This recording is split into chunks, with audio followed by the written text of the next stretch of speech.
아멘. 오늘도 하나님의 말씀 앞에 나오신 성도님들 주님의 이름으로 환영하고 축복합니다. 이제 성탄절이 하루 지났는데 예수 그리스도께서 우리를 위해 참 소망으로 오셨고 우리에게 참 기쁨과 즐거움을 선물하여 주셨는데 우리 오늘 다시 한번 또 그 하나님의 기쁨과 즐거움의 선물하심을 기억하는 하루가 되기를 소망합니다. 그리고 또 오늘 여전히 다시금 바디메오와 삭기오에게 찾아오시는 예수님이 우리에게도 이 새벽에 평안과 안식을 주려고 사랑의 말씀으로 찾아오신다는 사실을 기억하면서 우리 이 새벽 하나님의 사랑을 더욱더 누리는 시간 되기를 소망합니다. 오늘은 이제 누가복음 20장 중반부쯤 되는 위치에서 사두개인들과 예수님께서 부활의 논쟁을 벌이시는 본문을 보게 됩니다. 오늘 본문의 논쟁거리를 제공하는 자들은 방금 말씀드렸듯이 사두개인이었습니다. 그들은 부활이 없다라고 주장하는 집단이었습니다. 예수님의 권세에 도전했던 대제사장들, 서기관들, 그리고 이전에 정탐꾼들의 도전에 모두 예수님께서 승리하시고 그들은 패배를 당했지만 계속하여서 오늘은 사두개인들이 부활에 관한 문제로 말미암아 예수님의 권위에 도전하고 있었습니다.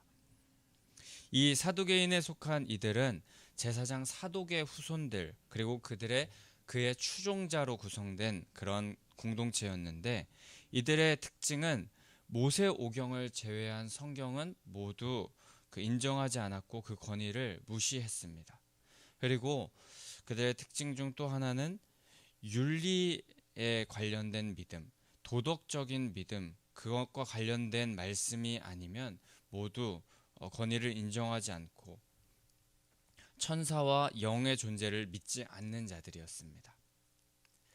그리고 중요한 것은 그들이 사회 기득권 세력이었다는 것입니다. 그래서 현재의 삶에 만족했고 내세도 바라지 않고 있다고 해도 믿고 싶지 않았을 것입니다. 우리도 이 세상에서 손에 많은 것을 쥐고 포기하고 싶지 않은 마음이 들어온다면 불신앙의 모습이 자연스럽게 들어오게 될 것이고 예수님의 이 성경의 말씀의 권위에 도전하는 모습이 보여질 것입니다. 세상의 기득권 세력에 들려하기보다 우리는 하나님 나라의 백성이 되기를 사모하는 자 되기를 소망합니다. 오늘 본문에서 세상 기득권의 사두개인들이 예수님께 답하기 조금 까다로운 질문으로 공격하듯이 말합니다. 28절부터 묻는 그들의 질문은 모세의 법에 따르면은 형이 자식을 낳지 못한 채로 아내를 남기고 죽게 된다면 동생이 결혼하여서 상속자를 세워주는 고엘 제도라는 제도가 있었는데 만약 7명의 형제가 있는 집에 남자가 모두 이런 식으로 죽게 되면 자식을 낳지 못하고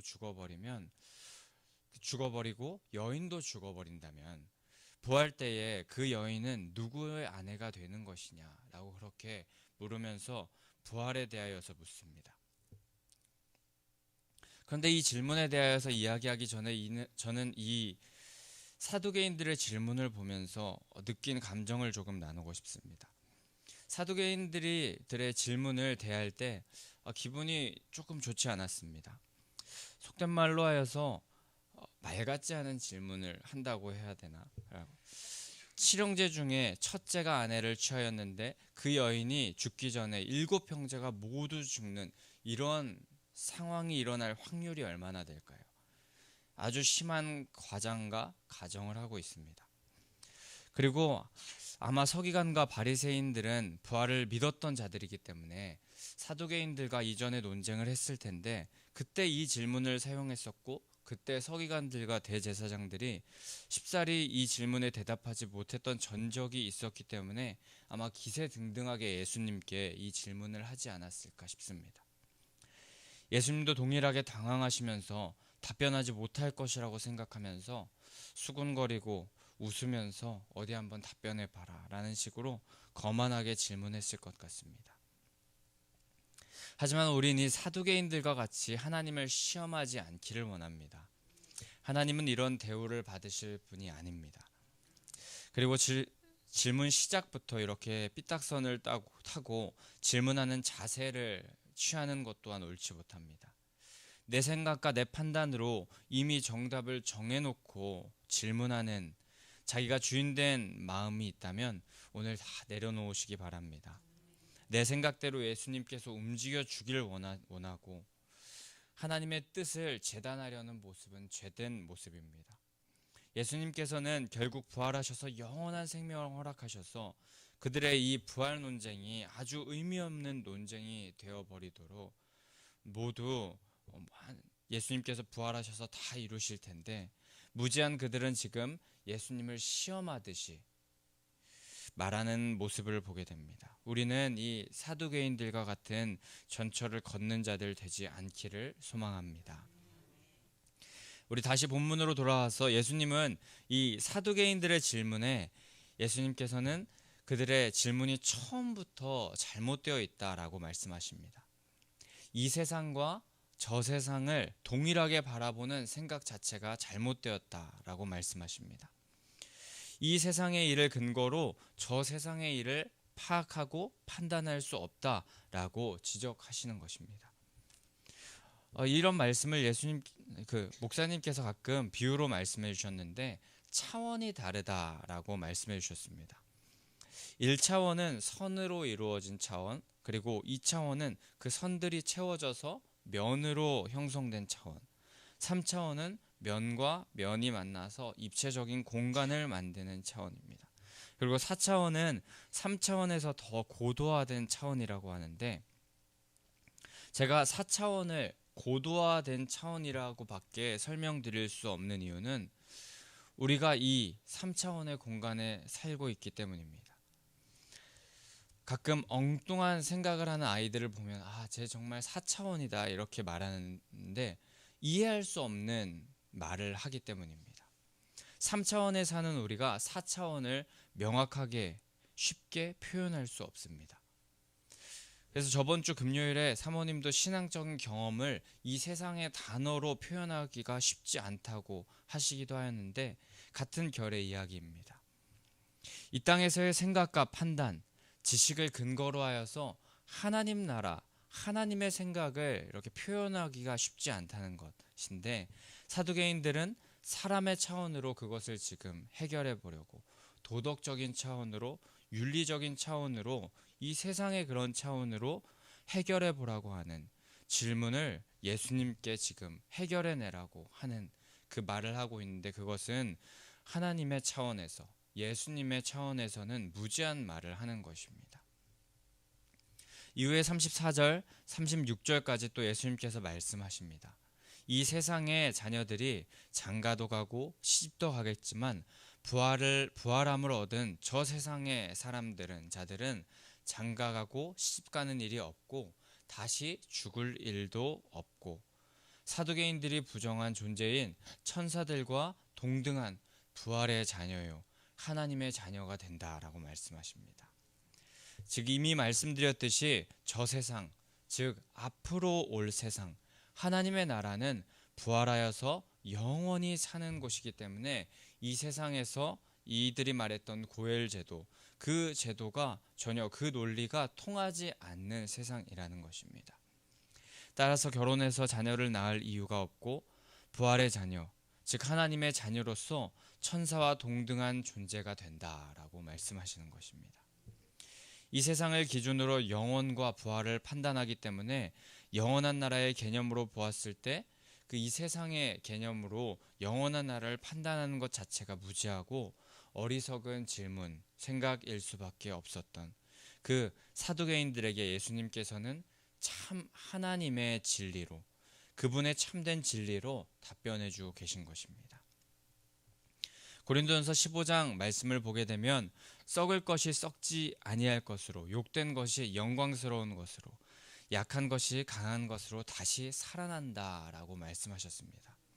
사두개인들은 부활을 모르기 때문에 도저히 비교할 수 없는 대상과 견주었던 것입니다. 자신들이 가진 지식으로 하나님의 나라를 이해해 보려고 했는데 이해되지 않으니까 거짓이라고 치부해 버렸던 것입니다. 자기가 생각하고 판단한 것만이 참된 것이다 라고 하고 그 이외의 것은 잘못된 것이라고 결정해버리는 무지한 일을 이 사두개인들이 하고 있었던 것입니다. 그런데 안타깝게 우리들도 이 사두개인들과 같은 모습을 우리가 자연스럽게 갖게 되는 것이 이 세상에 살기 때문에 자연스러운 모습일 것입니다. 사두개인들처럼 우리들도 이 세상을 살아가며 하나님의 나라를 꿈꿔야 되기 때문에 제한사항이 많은 것이 확실합니다. 우리 모든 하나님의 자녀들이 하나님의 나라를 꿈꾸며 함께 신앙생활을 하지만 그 하나님의 나라를 명확하게 본 사람도 없고 명확하게 묘사할 수 있는 사람도 없고 우리가 사용하는 언어로 정확하게 표현할 수 있는 사람도 없습니다. 그렇기 때문에 우리의 머리로 이해하고 쭉 우리의 머리에 이해된 것으로 설명해 나가려고 한다면 사도개인과 같이 예수님의 말씀을 비웃으면서 살아가는 자가 될 수밖에 없습니다. 이 세상, 이 땅을 살아가는 우리이긴 하지만 이해되지 않고 믿어지지 않는다고 하여서 그런데 그것이 또 잘못된 것이다, 없는 것이다, 속단할 수는 없습니다. 하나님께서 진리를 성경 말씀을 통하여서 우리에게 계속하여서 증거하여 주고 계시고 또 역사적인 증거로도 우리에게 끊임없이 알려주시는 것을 우리는 기억하면서 하나님의 말씀을 그대로 믿는 부활신앙하는 성도님들 되시기를 축복합니다. 반드시 심판의 날은 옵니다. 십자가 부활의 능력을 의지하는 자에게는 생명의 심판으로 그 심판이 다가오겠지만 믿지 않고 불신앙하며 이 세상의 차원을 사는 그런 삶을 산다면 결국 죽음의 심판으로 그날을 맞이하게 될 것입니다. 지혜롭게 우리는 그 심판의 날 전 지혜롭게 분별하여서 영생을 얻게 되는 성도님들 되시기를 간절히 소망합니다. 그리고 오늘 본문에서 이어서 37절부터 예수님께서 그들이 그렇게 신봉하는 모세의 글로 그들의 질문을 이렇게 간파하시게 되는데 모세는 가시나무 떨기 앞에서 하나님께서 자신을 아브라함의 하나님 그리고 이삭의 하나님, 야곱의 하나님이라고 말씀하셨음을 기록합니다. 근데 어찌 이 말씀이 죽은 자가 살아난다는 내용, 또 부활의 내용에 대한 그 답변을 뒷받침해 줄 그런 내용이 될까요? 예수님께서 이렇게 모세의 글에 대하여 글로 말미암아서 그들의 질문을 이렇게 답변하신 이유, 그것은 바로 모세의 말에서 하나님이 아브라함의 하나님이자 또 이삭의 하나님이자 야곱의 하나님이 되려면 이 셋이 모두 살아있다는 전제가 되어야 되기 때문이었습니다. 하나님은 살아있는 자와 관계를 맺으시지 죽은 자와 관계를 맺으실 수 없기 때문입니다. 예수님은 바로 이 점 모두가 살아있는 자, 아브라함, 야곱, 그리고 이삭 모두가 살아있기 때문에 모두의 하나님이라고 말했던 그 모세의 말을 인용하여서 예수님은 바로 그 이 점을 지적하시면서 모두 다시 살아나서 살아있다고 말씀하시면서 살아있는 자와 관계하시는 또 부활한 자와 관계하시는 그 하나님의 그 속성을 말씀하신 것입니다. 그리고 더 나아가서 하나님에게는 모든 사람이 살아있느니라 라고 그렇게 말씀하시는데 지금 우리가 이 땅에 살면서는 조금 알쏭달쏭한 말씀입니다. 오늘 예수님의 말씀이 참 전부 알듯 말듯 아리송한 그런 말씀인 것 같지만 그것이 당연한 것은 우리가 이 땅을 살아가면서 이 땅의 개념을 가지고 살아가기 때문입니다. 그리고 예수님께서 말씀하신 저 세상 하나님의 나라의 개념은 이 땅의 개념과 다르기 때문입니다. 저 세상의 개념을 이 세상에서 말씀하시려고 하니까 우리가 듣기에는 아리송한 것이 당연합니다. 하나님은 우리가 생각하는 과거와 현재와 미래의 모든 시간 가운데 영원한 현재로 존재하시기 때문에 우리가 이 예수님의 개념을 들을 때 조금 의아할 수 있습니다. 하지만 우리가 하나님의 자녀요 부활의 자녀가 된다면 하나님과 관계 맺기에 우리도 그 예수님과 함께 영원한 현재 속으로 들어가서 영원히 살아있는 부활의 존재가 되는 것입니다. 예수님도 요한복음 17장 3절에서 하나님과 예수님을 아는 자 영원히 산다라고 말씀하셨습니다. 그러자 39절에서 그 자리에 있던 서기관들과 그 대제사장들의 무리들은 선생님 옳은 말씀입니다 라고 하면서 맞장구를 칩니다. 그들은 사두개인들과 부활에 관하여서 믿는 바가 달랐고 그들의 질문에 제대로 답변하지 못하고 그렇게 계속 전전긍긍했지만 모세의 글로 논파하지 못했던 그 모습들을 예수님께서 논파하여 주시고 예수님께서 그들의 질문에 대해서 제대로 답변해 주시니까 예수님의 그 말에 맞장구를 쳤겠지만 그렇다고 하더라도 그들의 마음의 중심이 어떻다고 한들 그렇다고 하더라도 그들의 맞장구 예수님의 말씀이 옳은 말씀이다고 말했던 그 맞장구에는 틀린 말이 없었습니다. 그리고 40절에 사두개인들이 반응하는데 그들은 감히 더 묻지 못합니다. 모세오경을 열심히 연구하고 지켰지만 그 깊은 의미는 깨닫지 못했던 그들 예수님의 말씀 앞에서 영원하신 하나님의 말씀 앞에서 그 어떤 것도 묻지 못하고 그들이 깨달았던 세상의 지식 정도로 절대 비길 수 없는 하나님의 말씀 앞에 그 어떤 말도 하지 못합니다. 사두개인들은 예수님께 드린 질문으로 예수님을 옴짝달싹 못하게 만들 수 있다고 자신하면서 나아왔었습니다. 그것은 현실에 일어나지도 않을 일을 가지고 가상적인 일로 얼토당토 않는 그런 상황을 묻는 질문이었습니다. 근데 말씀드렸듯이 우리도 이러한 질문을 할 수 있습니다.